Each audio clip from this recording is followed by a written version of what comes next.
1940 সালের 23শে মার্চ মুসলিম লীগের লাহোর অধিবেশনে ভারতের উত্তর পূর্বাঞ্চলে মুসলিম অধ্যুষিত অঞ্চলসমূহে একাধিক স্বাধীন রাষ্ট্র প্রতিষ্ঠার একটি প্রস্তাব গৃহীত হয়, যা লাহোর প্রস্তাব নামে পরিচিত।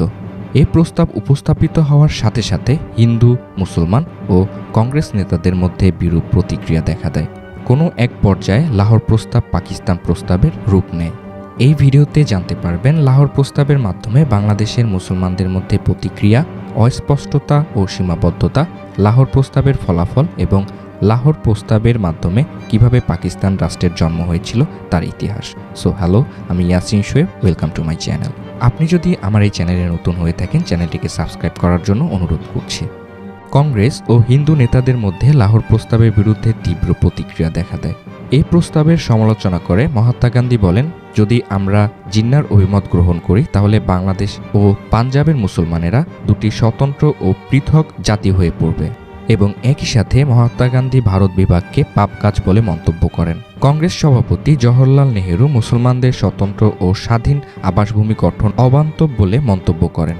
কলকাতায় হিন্দু পত্রিকাগুলো লাহোর প্রস্তাবের তীব্র সমালোচনা করে এবং একে পাকিস্তান প্রস্তাব নামে আখ্যায়িত করে। লাহোর প্রস্তাব অনুযায়ী প্রাদেশিক স্বায়ত্তশাসন ও বাংলাদেশের পৃথক রাষ্ট্রসত্তার সম্ভাবনা দেখা দেয়। একে ফজলুল হক মনে করেন, বাংলাদেশের শাসন ক্ষমতা বাঙালি মুসলমানদের হাতে আসবে এবং এই ক্ষমতা তারা নিজেরাই ভোগ করবে, কোনো কেন্দ্রীয় কর্তৃত্বের হাতে তুলে দেবে না। সোহরাওয়ার্দী মনে করেন, এর ফলে প্রত্যেক প্রদেশ এর উপযোগী শাসনতন্ত্র প্রণয়ন করে সার্বভৌম ক্ষমতার অধিকারী হবে। ব্রিটিশ সরকার দ্বিতীয় মহাযুদ্ধে জড়িয়ে পড়ায় ভারতের হিন্দু মুসলমান উভয় সম্প্রদায়ের সমর্থন লাভে আগ্রহী ছিল। 1940 সালে পাকিস্তানি আন্দোলন শুরু হলে ভারতের বিভিন্ন স্থানে দাঙ্গা মারাত্মক রূপ লাভ করলে ব্রিটিশ সরকার লাহোর প্রস্তাবকে গুরুত্বসহ বিবেচনা করে।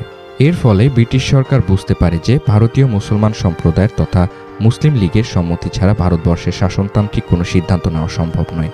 লাহোর প্রস্তাবের বিরোধিতাকারী কংগ্রেস ধীরে ধীরে এর গুরুত্ব অনুধাবন করে এবং পাকিস্তান দাবি মেনে নেয়, এবং শেষে ব্রিটিশ সরকারও চূড়ান্তভাবে উপলব্ধি করতে পারে যে লীগের প্রস্তাব অনুযায়ী ভারত বিভাগ করা না হলে ভারতের শাসনতান্ত্রিক সমস্যা সমাধানের বিকল্প কোনো পথ নেই। তাই ব্রিটিশ সরকার অখণ্ড ভারতবর্ষের পরিবর্তে 1947 সালে ভারত বিভক্তির পথ বেছে নেয়। এর ফলে ভারত উপমহাদেশে দুভাগে বিভক্ত হয়ে যায় এবং বিভক্ত হয়ে ভারত এবং পাকিস্তান রাষ্ট্রের জন্ম হয়। প্রথমত, লাহোর প্রস্তাবের ধারাগুলো বিশ্লেষণ করলে কিছুটা অস্পষ্টতা ও স্ববিরোধিতা লক্ষ্য করা যায়। যেমন, এতে মুসলিম সংখ্যাগরিষ্ঠ এলাকাগুলোর সমন্বয়ে গঠিত রাষ্ট্র কথাটিকে বহুবচনে ব্যবহার করায় বাক্যাংশটি দুটি মুসলিম রাষ্ট্র, একটি ভারতবর্ষের উত্তর পশ্চিমাংশে এবং অপরটি পূর্বাংশে বোঝায়। এ থেকে বোঝা যায় লাহোর প্রস্তাবের উপমহাদেশের মুসলিম অধ্যুষিত এলাকাগুলোর পূর্ণ স্বাধীনতা চাওয়া হয়েছিল। এই প্রস্তাবে অখণ্ড রাষ্ট্রের মানে পাকিস্তানি রাষ্ট্রের কোনো কথা উল্লেখ ছিল না, বরং দুটি স্বাধীন ও সার্বভৌম রাষ্ট্রের পরিকল্পনা লক্ষ্য করা যায়। একটি উত্তর পশ্চিম ভারতের সিন্ধু, বেলুচিস্তান,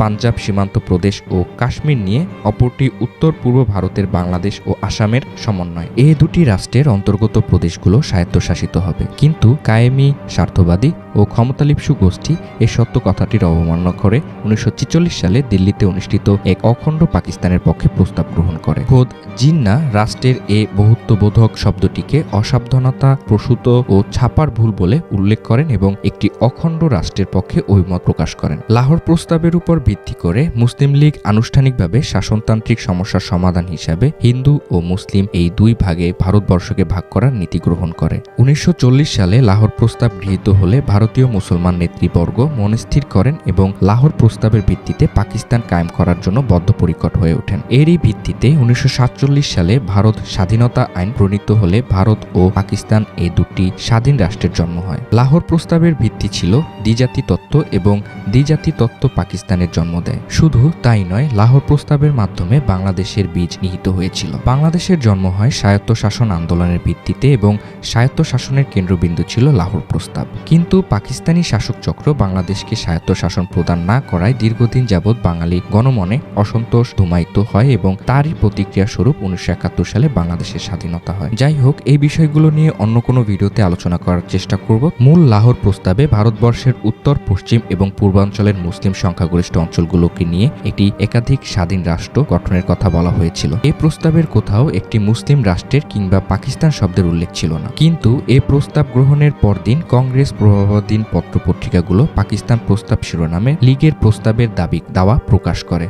গ্রেট ব্রিটেনের পত্রপত্রিকাগুলোতে পরবর্তী সময়ে লাহোর প্রস্তাবকে পাকিস্তান প্রস্তাব নামে অভিহিত করা হয়। এতে কংগ্রেস নেতাদের মধ্যে লাহোর প্রস্তাবের বিরুদ্ধে তীব্র প্রতিক্রিয়া শুরু হয়। কংগ্রেস সমর্থিত পত্রপত্রিকাগুলো মূলত সমালোচনামূলক পথেই লাহোর প্রস্তাবকে পাকিস্তান প্রস্তাব নামে অভিহিত করেছেন, কারণ কংগ্রেসের নেতৃবৃন্দ অখণ্ড ভারতীয় জাতীয়তাবাদে বিশ্বাসী ছিলেন। 1943 সালের এপ্রিল মাসে দিল্লিতে অনুষ্ঠিত মুসলিম লীগের অধিবেশনে সভাপতির ভাষণে মোহাম্মদ আলী জিন্নাহ বলেন, পাকিস্তান শব্দটি তার বা মুসলিম লীগের উদ্ভাবিত নয়। তিনি বলেন যে সকলেই জানে পাকিস্তান শব্দটি কিছু হিন্দু ও ব্রিটিশ পত্রিকা কর্তৃক তাদের উপর আরোপ করা হয়েছে, তবে তা পাকিস্তান নামেই জনপ্রিয়তা পেয়েছে বেশি। জিন্নাহ আরও বলেন যে কত দিনই বা এত বড় শব্দ ব্যবহার করা যায়, এজন্য মাত্র একটি শব্দ পাকিস্তান প্রস্তাবকে অভিহিত করার জন্য তিনি সবাইকে ধন্যবাদ জানান। তার অর্থ, জিন্নাহর কথায় এটি বোঝা যায় প্রস্তাবটি প্রথমে লাহোর প্রস্তাব নামে অভিহিত হলেও তার মনে আসলে অখণ্ড পাকিস্তান প্রতিষ্ঠার স্বপ্ন ছিল, আর তাই তিনি পত্রপত্রিকার দোহাই দিয়ে পাকিস্তান প্রস্তাব কথাটাকে সমর্থন করেছেন। এই সময় থেকেই পাকিস্তান নামটি জনসাধারণের মধ্যে পরিচিত হয়। কিন্তু তখন পাকিস্তান বলতে এক রাষ্ট্র বোঝায়নি, লাহোর প্রস্তাব অনুযায়ী একাধিক রাষ্ট্র বোঝাতো। যদিও মুসলিম লীগের অবাঙালি নেতৃবৃন্দ পরবর্তীকালে একাধিক রাষ্ট্রের স্থলে একটি রাষ্ট্রের পক্ষে তৎপরতা চালান। এতে পাকিস্তান রাষ্ট্র প্রতিষ্ঠার পথ সুগম হয়। কংগ্রেস ও হিন্দুদের বিরোধিতা থাকা সত্ত্বেও অবশেষে 1947 সালের 14 আগস্ট পাকিস্তান রাষ্ট্র সৃষ্টি হয়।